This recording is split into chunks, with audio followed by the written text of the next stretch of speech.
Good afternoon, everyone. My name is Brad, and I come to you as a Jew. I come in solidarity with all people of all colors and creeds, but especially today, those of us who are most vulnerable, those whose voices have been silenced out of fear of further repression, those whose country does not see their value but only their color, who fails to see the soldiers, those in the fields, the doctors and nurses and the college students and the DACA recipients, but only those who do not fit the cookie color idea so many have come to demand. I come today as a Jew in defense of all those who are undocumented, for all those who cannot say what I can say without fear of retaliation.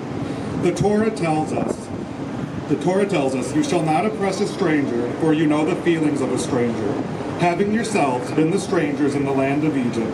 The stranger who resides with you shall be to you as one of your citizens.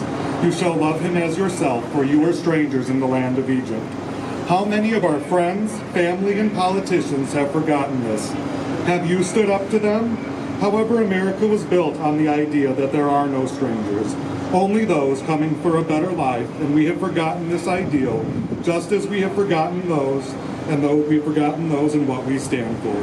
As the guardian to our country, the Statue of Liberty says, "Give me your tired, your poor, your huddled masses yearning to breathe free, the wretched refuse of your teeming shore.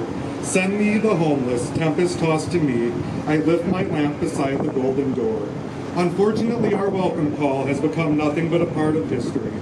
Just as many have forgotten the camps that my people were sent to, so many have forgotten those in our country who have also been sent to those very camps.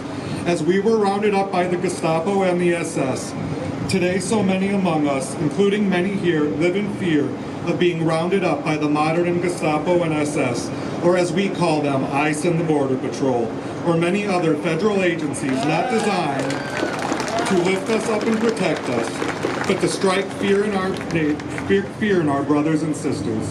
While my people were put into cages, today we put children in cages. As tuberculosis spread through the Nazi camps, today it spreads through the ICE camps. As we were piled on top of each other, day after day, today immigrants are crammed together in the horrors my people once knew. We said never again as we left the Holocaust, but today it is happening again. As many Jews spent their nights in fear of being sent to Auschwitz and Dachau, so many immigrants today are in fear of being sent to the American version of these camps. There is hope, however. Just as in the Warsaw Ghetto we rose up, today we rise up in solidarity against those same oppressors.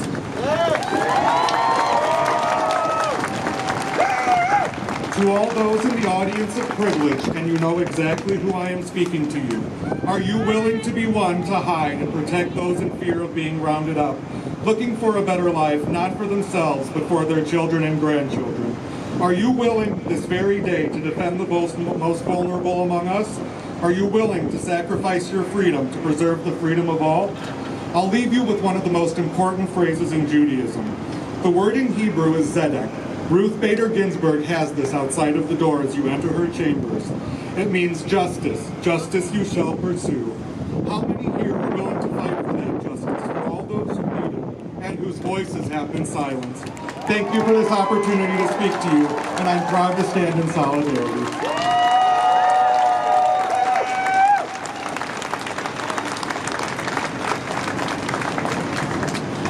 All right, everybody, we're about to